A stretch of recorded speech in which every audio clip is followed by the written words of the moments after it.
ल साथीहरू, अब अर्को टपिक हाम्रो रहेको छ लेप्रोसी। लेप्रोसीको बारेमा हामी चाहिँ यसको चाहिँ इन्ट्रोडक्सन अनि साइन सिम्पटमहरू कस्तो हुन्छ, इन्भेस्टिगेसन हामी के गर्न सक्छौँ र यसको ट्रिटमेन्टको लागि हामीले के गर्न सक्छौँ, यसको बारेमा चाहिँ हामी सरस्वती चाहिँ छलफल गर्न गइरहेका छौँ है। अब छलफल गर्दै गर्दाखेरि चाहिँ इन्ट्रोडक्सनमा जाँदाखेरि लेप्रोसी भनेको के हो त भन्दाखेरि, लेप्रोसी भनेको एउटा ह्यान्सन डिजिज हो। ह्यान्सन डिजिज किन भन्छ त भन्दाखेरि, डाक्टर ह्यान्सनले चाहिँ 1873मा चाहिँ एडीमा चाहिँ 1873 एडीमा चाहिँ पत्ता लगाएको हुनाले उहाँकै नामबाट चाहिँ यसको नाम चाहिँ ह्यान्सन चाहिँ दिएको हो लेप्रोसीको नाम भनेर हामीले यसरी बुझ्नु पर्यो। जो चाहिँ ओल्डेस्ट डिजिज हो, यसलाई सोसियल डिजिज पनि भन्छ, अनि क्रोनिक ग्रानुलोमाटस डिजिज पनि भन्छ भनेर हामीले यसरी चाहिँ जान्नु पर्यो है। अनि लो प्याथोजेनिसिटी भएको बट हाई इन्फेक्टिभिटी भएको डिजिज भन्नु पर्यो हामीले लेप्रोसी हो भनेर हामीले यसरी जान्यो। त्यसपछि अब नर्भको बारेमा जान्यो भने, नर्भ मोस्टली चाहिँ एफेक्टेड नर्भ भनेको पेरिफेरल नर्भ हो र इन्भल्भ हुने नर्भ भनेको हाम्रो अल्नार नर्भ हो भनेर जान्नु पर्यो। त्यसपछि एफेक्टेड अर्गान भनेको कुन कुन हो त भन्दाखेरि, एफेक्टेड अर्गान कुन कुन हुनसक्छ भन्दाखेरि हाम्रो स्किन हुनसक्छ, छालाहरू हुनसक्छ है। त्यसपछि आँखा हुनसक्छ, यो जान्नु पर्यो हामीले।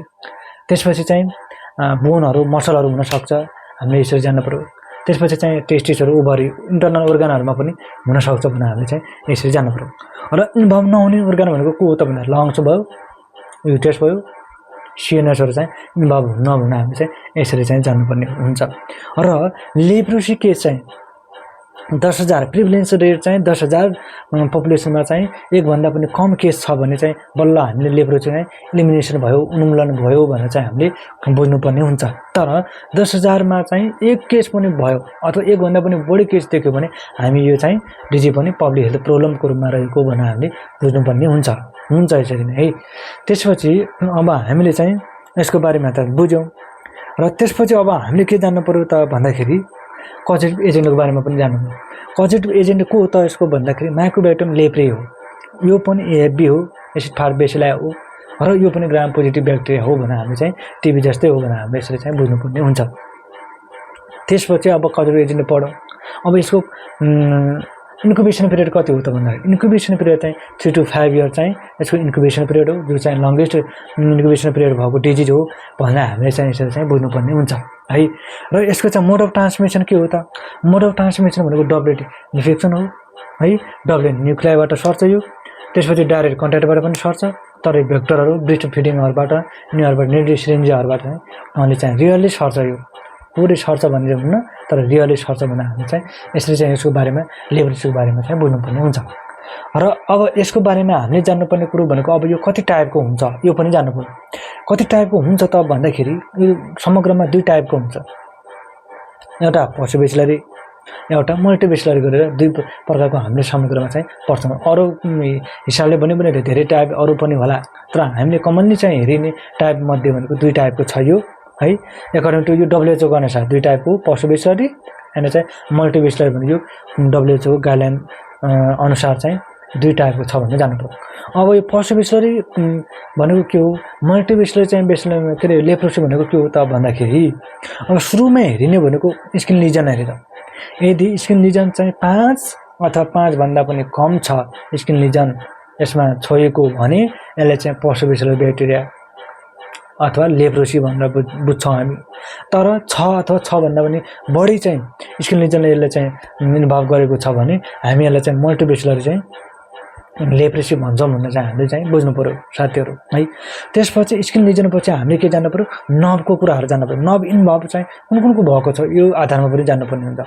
यदि नर्भ इन्भल्भमेन्ट भएकै छैन भने चाहिँ हामी पशुबेसिलरी हो, लेप्रोसी हो भन्ने जान्नु पर्यो। भने यदि नर्भ चाहिँ 1 अथवा 1 भन्दा पनि बढी चाहिँ नर्भहरू चाहिँ इन्भल्भ भएको छ भने यसलाई चाहिँ हामीले कसरी जान्नु पर्यो त भन्दाखेरि, यसलाई चाहिँ हामीले मल्टिबेसिलरी चाहिँ लेप्रोसी हो भने चाहिँ हामीले चाहिँ जान्नुपर्ने हुन्छ है। र त्यसपछि अर्को रहेको छ, अब हामीले नर्भको पछि स्किन स्मेयरको कुरा आयो। स्किन स्मेयर हेर्दाखेरि चेक गर्दाखेरि यदि चाहिँ पोजिटिभ आयो भने मल्टिबेसिलरी पर्यो, यदि नेगेटिभ आयो भने त्यसलाई चाहिँ पोजिटिभ बेसलाई चाहिँ भन्छ। नेगेटिभ आउन सक्छ, पोजिटिभ आउनै पर्छ भन्ने छैन पोजिटिभ बेसहरूको हकमा। त्यसपछि अब हामी यो त पढ्यौँ। अब यसको चाहिँ क्लिनिकल फिचर के हो त भन्दाखेरि क्लिनिकल फिचरहरू अब कार्डिनल फिचरहरूको बारेमा जान्नु पर्यो हामी। कार्डिनल फिचर के हुन्छ? हाइपोपिगमेन्टेड एनेस्थेसिक स्किन लिजनहरू अथवा प्याचहरू चाहिँ हुनु पर्यो, स्किन प्याचहरू हुनु पर्यो। यसमा भन्दाखेरि लाइट टच चाहिँ हुन्छ। लाइट टच गर्दाखेरि पनि जो सेन्सेसन हुन्छ नि त्यो चाहिँ लस भएको हुन्छ। यो हामीले यसरी जान्नुपर्ने हुन्छ है, जसमा चाहिँ म्याकुलर लिजनहरू पनि पर्यो। त्यसपछि अब हामी नबमा गयौँ, थिकेन नब है। थिकेन नब छ भने यसलाई चाहिँ नब थिकेन भएको हुन्छ। यसमा यो भने मोस्ट कमन भएको अब अन्ना नब नै हो इन्भल्भ हुने भएको।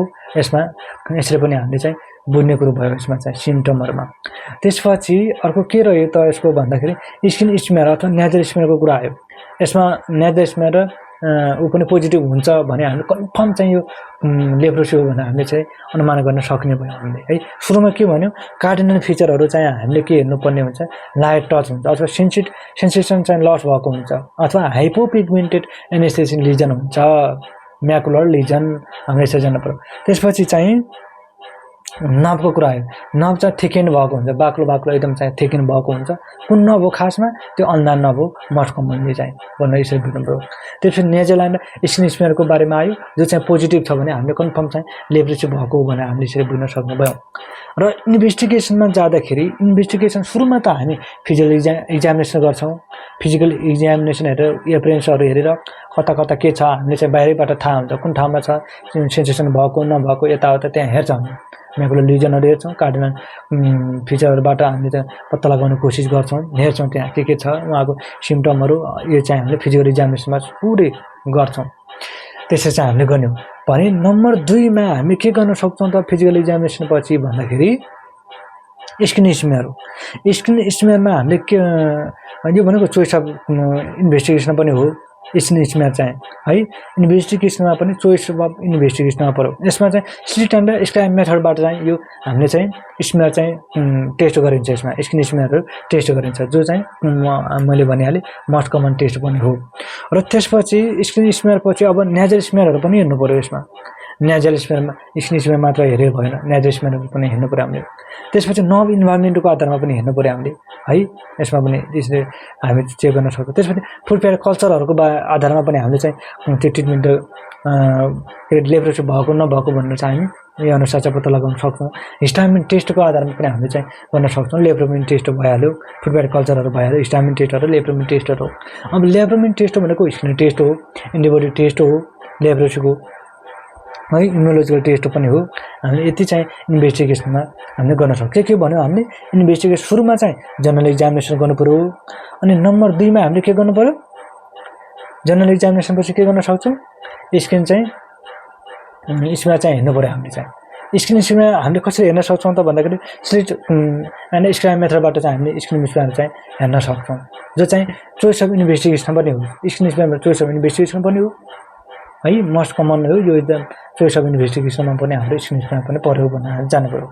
र त्यसपछि अर्को के रह्यो भन्दाखेरि फुड प्याड कल्चरहरूबाट हामीले त्यो गर्छौँ भन्ने कुराहरू आयो। त्यसपछि अर्को हाम्रो लेप्रोमिन टेस्टहरूको आयो, जो चाहिँ इम्युनोलोजिकल टेस्ट हो।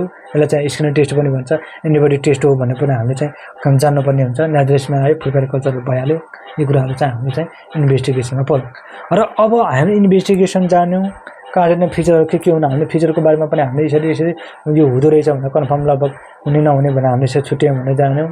यसको टाइपको बारेमा पनि पढ्यौँ भने अब यसको ट्रिटमेन्टको बारेमा चाहिँ जान्नु पर्यो। यदि पर्सिभेसनले चाहिँ लेप्रोसी हो भने 6 महिनामा ट्रिटमेन्ट, 6 महिनासम्म औषध दिने हो।